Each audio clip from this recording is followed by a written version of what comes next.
This is Optimal Finance Daily, episode 2408. 14 months, 18 countries, $10,000. How to quit your job and travel the world. Part 1 by Craig Stevens of retirebeforedad.com. And I'm your host and personal finance enthusiast, Diana Merriam.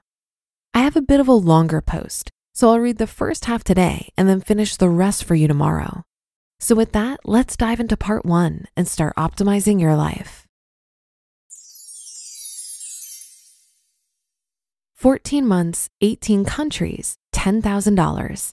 How to quit your job and travel the world. Part 1 by Craig Stevens of retirebeforedad.com.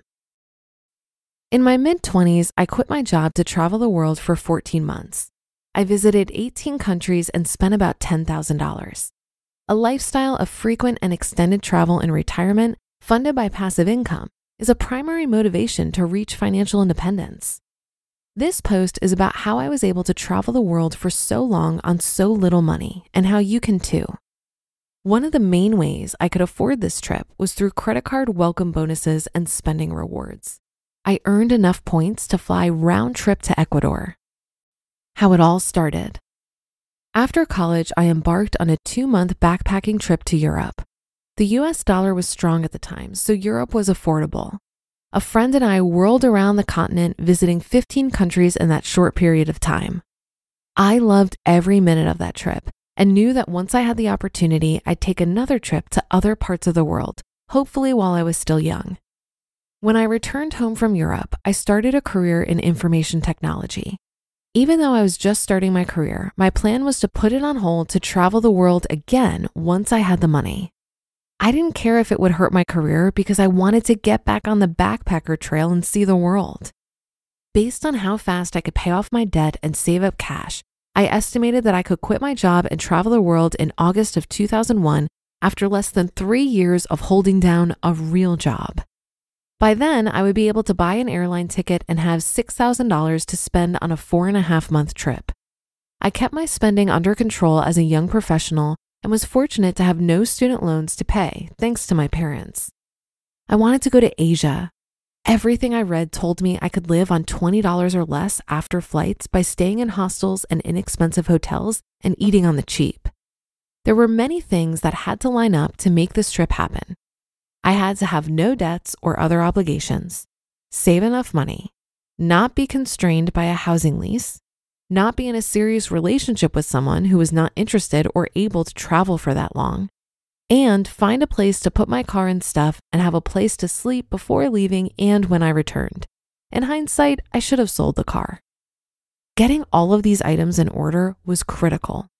With diligent planning and some luck, they all lined up.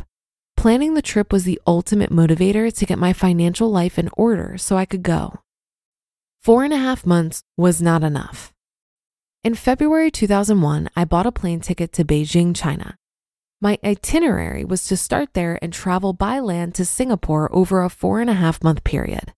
I'd leave in August and return a few days before Christmas. After Christmas, I'd start looking for a new job while living at my parents' house. My parents are usually supportive of whatever I do. They weren't crazy about the trip, but managed not to say anything negative about it. My dad thought I'd joined a government intelligence agency. I didn't. I met a friend in Beijing and traveled south by train towards Hong Kong and the Vietnam border. After about 3 weeks, I realized a few very important things. $6,000 was more than enough to travel on for 129 days. I knew this because China was much more expensive than the rest of the countries I'd be visiting. So if I could live on $20 to $25 in China, I could live on $15 to $20 in Vietnam and beyond. 129 times $25 is $3,225. Asia was not the only cheap place to travel. I met an Irishman in Shanghai who said he'd spent 6 months in South America and lived on about $20 per day. South America was in my crosshairs. And I loved the backpacking lifestyle and didn't want it to end. Asia and 9/11. On September 11, 2001, I was in a small town in South China. Late in the evening, a woman working in the small cafe where a group of us were outside drinking said there was an explosion. We didn't hear an explosion. She clarified and said the explosion was in America. A few minutes later, an Englishman who I'd known for the past few days left to find out what was going on.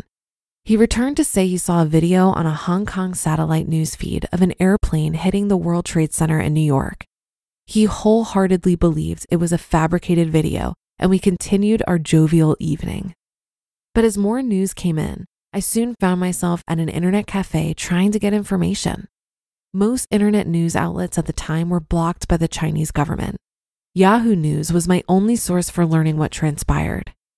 The impact of the incident on the next few days in China and Vietnam was minimal. Being so far away and out of touch, it was difficult to grasp the seriousness of the events that took place. It wasn't until months later when I returned to the States that it really hit me. Strangely, I felt much safer in northern Vietnam than my friends felt in New York and Washington, D.C. The shock 9/11 had on the U.S. economy was severe, particularly on the employment situation. That, combined with the passing of Y2K and the bursting of the dot-com bubble, left little doubt that the job market in my hometown was abysmal. It made perfect sense to keep on traveling. To be continued.